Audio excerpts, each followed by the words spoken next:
Hello guys, कैसे हैं आप सब। अनिल नसीमा यूट्यूब चैनल में आपका स्वागत है। तो आज मैं अकेली ही हूँ क्योंकि बाबू नहीं है, बाहर गए हैं वो, तो इसीलिए मैं आज अकेली ही बना रही हूँ वीडियो।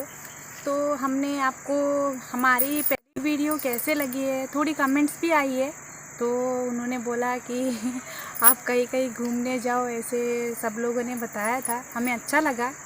तो अभी नेक्स्ट वीडियो के लिए पहली वीडियो अगर नहीं देखे जो भी, हमारी चैनल पे जाइए और जब वीडियो देखिए तो बताना कि वो वीडियो आपको कैसे, जो भी अगर नहीं देखे है तो वीडियो के डिस्क्रिप्शन में लिंक दिया हुआ है, तो जाके देख लेना। तो मैं आपको बताने जा रही हूँ मेरे बारे में ही।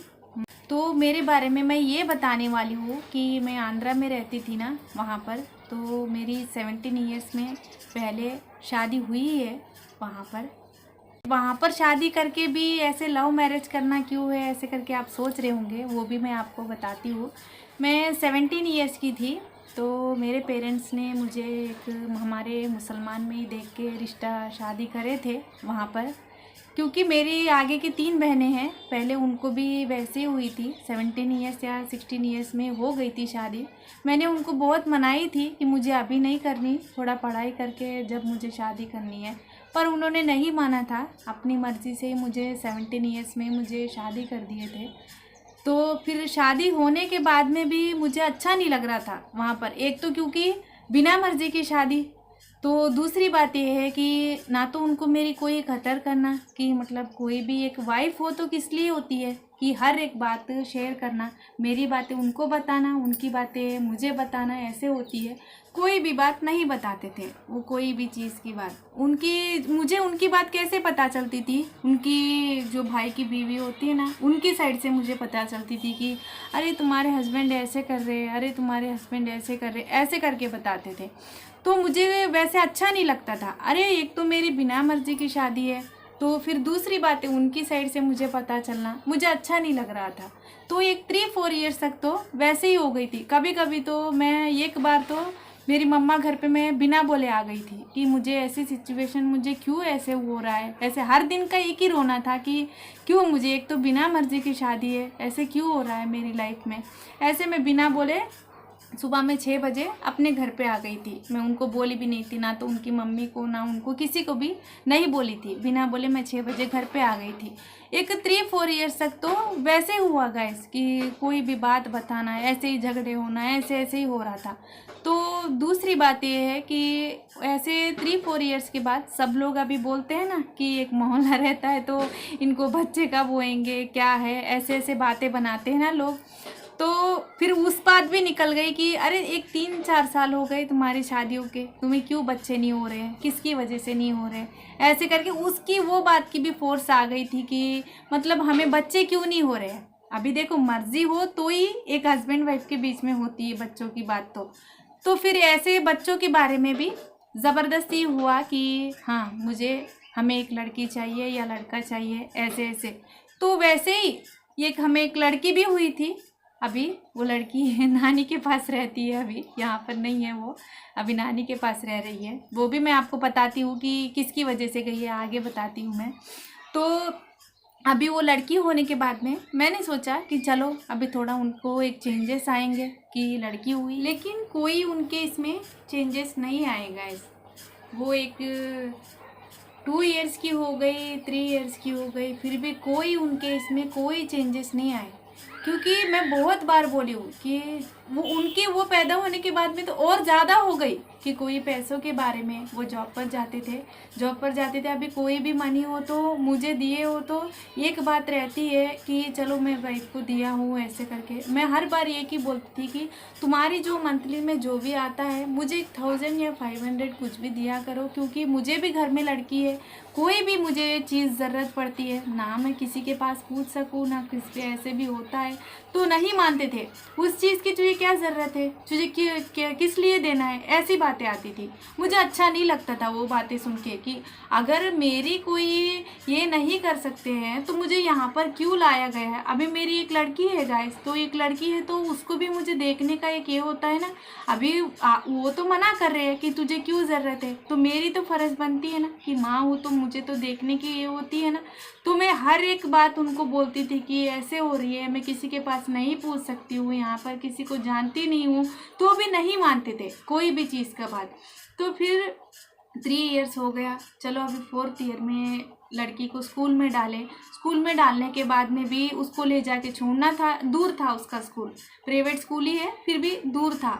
मुझे एक तो मेरी तबीयत थोड़ी अच्छी नहीं रहती है, मुझे थोड़ी अंदर मेरी सांस के लिए प्रॉब्लम रहती है, तो मुझे जाने के लिए आने के लिए तो दिक्कत होती थी, चल के जाने में बताती थी कि अरे मैं जाऊँ फिर मैं उसको लाऊँ, क्योंकि सुबह में एक तो छोड़ना है, फिर उसको लाना है, फिर उसको खाना देने जाना है, ऐसे ही सब कुछ बहुत बार बताए कि देखो आप समझो, ऐसे नहीं समझते थे। तो फिर बाद में मैंने सोच लिया कि अभी इस तरह से तो मैं नहीं रह सकती हूँ, क्योंकि मैं तो रह सकती हूँ, मेरी लड़की नहीं रह सकती ना कोई भी चीज़ से। इसीलिए मैंने सोच लिया कि अभी मुझे डिवोर्स करनी है, मैं नहीं रह सकती हूँ, ऐसे करके मैंने सोच लिया। तो एक बार ईद पे हमारे घर पे आई हुई थी, मैं मेरी मम्मा को बताई थी कि मम्मा घर की मेरी ये सिचुएशन है, तो मैं क्या करूँ, क्योंकि अभी मेरी लड़की भी हुई है, अभी वो हर बार ऐसे ही करते हैं, तो मैं ऐसे करना चाहती हूँ, तो आप क्या बोलते हो कि मुझे ऐसे नहीं रहना है। तो उन्होंने क्या बोला आगे से, अरे वो तो नॉर्मली चीज़ है, वो तो हस्बैंड वाइफ के बारे में तो झगड़े होते ही रहती है, तो अभी तुम्हें वैसे तो तू नहीं सोच सकती, क्योंकि मरे हो या जिंदे हो तो एक ही इंसान के साथ में रहना है, तो एक ही इंसान के साथ में रहना है। क्यों, तेरी बहनें हैं तो हर एक कोई सिचुएशन हो या कुछ भी वो अपने हिस्से नहीं रहती है, तो तुझे भी वैसे ही रहना है। देखो गाइस, जो जिसकी भी लाइफ होती है, जो जितना सह सकती है वो उतना ही सह सकती है, आगे तो नहीं सह सकती है ना, वो आपको भी पता है। क्योंकि एक लड़की होती, एक जो औरत होती है, वो जितना सह सकती है वो भी मुझे पता है कि कितना सह सकती है, पर जो हद पार हो जाती है ना, तो उससे तो वो आगे नहीं सह सकती है। तो माँ हो तो अभी अपनी एक बच्चे के लिए सब कुछ कर सकती है, पर हर एक चीज़ में उसका, अभी बाप हो तो भी, अभी हमारे मम्मी पापा हैं, वो लोग हमें इतना बड़े करे हैं, तो वो किस लिए करे होंगे, अपनी एक दोनों की अंडरस्टैंडिंग की वजह से हमें बड़े करे होंगे ना। तो वो एक चीज़ वो नहीं समझते थे कि अरे तू कितनी बार भी बोल रही है, वो मुझे कोई मर्जी नहीं है ऐसे। तो फिर मैंने बोला था कि मम्मा को कि मम्मा मेरी इस तरह की हालत है, आप लोग क्या सोचते हो, मुझे आप बताना।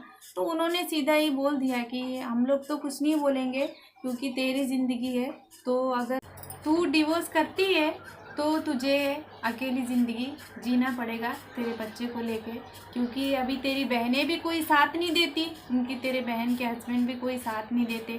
हम लोग जब तक ज़िंदा है तब तक तुझे देखेंगे, बाद में कोई नहीं देता। तू सोच समझ के ये ऐसे जो भी तू डिसीजन ले रही है वो लेना, ऐसे करके उन्होंने बता दिया था मुझे। मैंने एक ही सोचा कि भले जो भी हो, मैं डिवोर्स करूँ या कैसे भी अकेली ज़िंदगी रहूँ, अपनी लड़की को मुझे पालने की मुझे उतनी हिम्मत दिया है ऊपर वाले ने, तो मैं उसको पालूंगी, पोसूंगी, सब कुछ करूंगी, पर इस तरह से तो मैं नहीं रह सकती हूँ, ऐसे मैंने एक बार सोच लिया है। तो गाइस, आज की वीडियो यहाँ तक हुई है, तो अभी आगे आगे बहुत सारी बातें आपको मैं बताती हूँ, सब कुछ मेरी जो लाइफ जर्नी पूरी आपको बताने वाली हूँ, क्योंकि अभी भी मेरी ये रिश्ते के बारे में, अभी मैंने दूसरा लव मैरिज किया है ना, तो उसके बारे में भी हमारी अभी भी फैमिली से मेरी थोड़ी सी हो रही है बातें, क्योंकि झगड़े तो होती ही है। क्योंकि देखो, अभी मैं लव मैरिज तो अपनी मर्ज़ी से करी हूँ, दूसरा लव मैरिज तो अपनी मर्ज़ी से करी हूँ। एक तो क्या है कि हिंदू मुसलमान की बात है, तो कोई भी बात, अभी वो तो झगड़े करते ही है मुझसे, क्योंकि थोड़ा अंडरस्टैंडिंग होने में दो फैमिली के बीच में थोड़ा दिक्कत होती है, थोड़ी टाइम लगती है। तो मैं आपको आगे आगे सब कुछ मैं बताऊंगी मेरी लाइफ के बारे में। अगर आपको वीडियो अच्छा लगा तो लाइक करें, शेयर करें, हमारी चैनल को सब्सक्राइब करना तो ना भूलें।